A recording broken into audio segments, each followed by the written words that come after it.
আসসালামু আলাইকুম। ওয়ালাইকুম আসসালাম। সূরা তাওবার 105 নম্বর আয়াতের ইবনে কাসির তাফসির রেফারেন্সে বলেছে, আমাদের আমল কবরে আমাদের অলিদের জানানো হয়।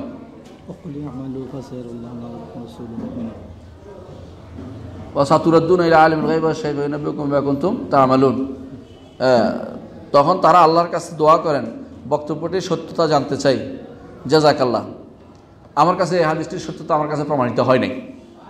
এইটা বক্তব্য হতে পারে, কি হাদিস আছে ইবনে কাসির কারোর কাছে আছে? এখানে ইবনে কাসির এখানে নাই বোধহয়।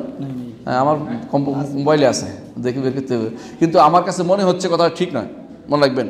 কারো কাছে আমল পেশ করা হয় না, কারো কাছে আমল পেশ করা হয় না। আপনার আমল আপনার কিছুই হবে, আপনার আমল কারো কাছে পেশ করা হয় না। অলিদের কাছে পেশ করার কথাটা ঠিক নয়, অলিদের কাছে টাকাটা পিট নেওয়ার কথা ঠিক নয়। এটা একটা ভুল ধারণা। এটা উনি হয়তো উল্লেখ করেছেন কোনো কিছু রদ করার জন্য। ইবনে কাসিরে যা আছে সবই, আচ্ছা কোরআনে কারিমে ইবলিস আছে, তাই বলে ইবলিস কি ভালো মানুষ?